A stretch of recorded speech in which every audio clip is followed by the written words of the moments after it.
O te toi whaatalo whātu lau whaafonga angai le nei fo i tae au, mā lole soifua manuia, usimela whaafonga o Talafoala Radio Samoa.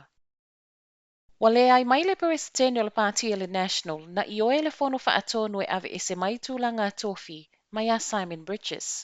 O le laina mua leo le pepo whaamtalanga na sawi tua i le pō le aso lulu. Le ana whailo mai ai e le sa avea mataitai Judith Collins, wa au faatasi le fono faatonu e demote Simon Bridges o na o sana tala sa whai i se tasi suita maitai o le pāti i tausanga wa Mafai. E o mai ana nafi wa toe whaasangasanga le pāti a Collins, o na ole awala na whai ai lea faaiunga, ma ua pālota i e sui so lato taitai. Ai mai le presidente Peter Goodfellow o tua inga nei na whaia whaasanga ia Simon Bridges na la ngā mai i luma o le fono faatonu i le aso lulu. Ma o leana au faatasi e lango le se tepu mua e so e su e whaamtalanga mai tu umai lua na afia, ma ia ua fo i se avanoa e tu uatu ia Simon e tali mai ai i tua inga ai ele i whaia se whaai unga mautu. O lea ua tūlai mai nei, Dr. Shane Reti o le sa avea masui taitai a Collins e tau avea le tofi taitai a o tali e le aso lua o le vai aso fau lea uwhailo mai o le ato e whailoa i le pātia le National e filifili se isi o lato taitai fau. E le o toi mamau mawhai ona whaia lawai o e lo siaki o Koviti ai whaatau mai le fale talawai. Rapid antigen testing o lea ua whaatanga lona whaonga i le community a o talia ai o le sau o le vairusi lea ua iai wa sau lawai le to e alu. O leo le a amata tatala le awa noa i pisinisi loe aso fo wem whaono lato whaatau wina ma faaaoga. A o tangata ta ito otasi e mai le o ngā totono o le masina fou. E reporti o le ama whai ona whaatawina mai fale talawai ma o le ama whai fo i ona whai lawai luma o le pharmacist po o lo walu lava fo i ma ave e whai le fale. Taimi nei lata tolus fulupi sinisi o lo o lātou whaongaina le rapid antigen testing e au fiai le main freight ma itala le tio ni usila o lo o whailo ai o lo o le lei.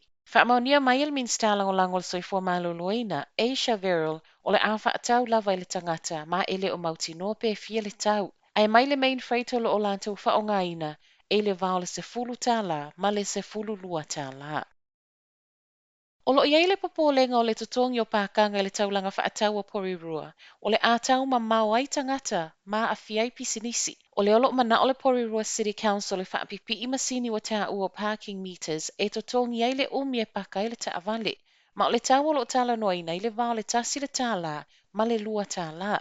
Ma o nisi o no fuanga, o le ama whaiona paka fua mo le tolu se fulu, po o le ono se fulu minute mua. O le olo paka fua ta avale taulanga whaatau o le a ai au no ma se whaatapula ai le taimi nei. Ai mai le Chamber of Commerce a Porirua, o lo ta ua i tala le tio ni usila, Hamish Mixted, o le a fia i pisinisi lea fuafuanga, ma atili ma Mafai a venga, a o le a fo i tau whaaula ola mai le Koviti. O le mata upule nei ele i o i ele to o tele i nisi o whaatala noanga mtangata lau tele i tausanga walu. O le a maua le tono o le nei mata upu, pe ato e fono le Council o Porirua i le aso tofi o le vai aso fou.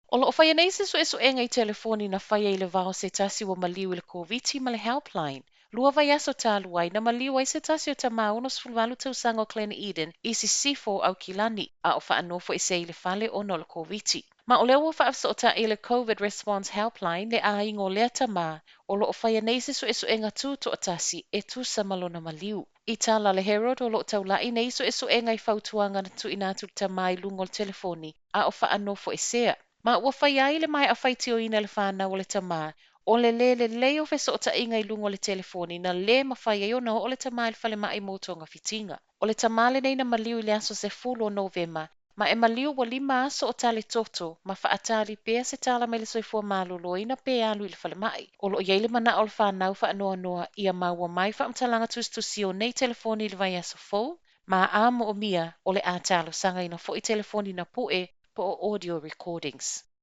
Matala mulimuli le tae au, o lo whaawo pēa le tutu faatasi ma tetee le Koviti ala i le whai o le tui.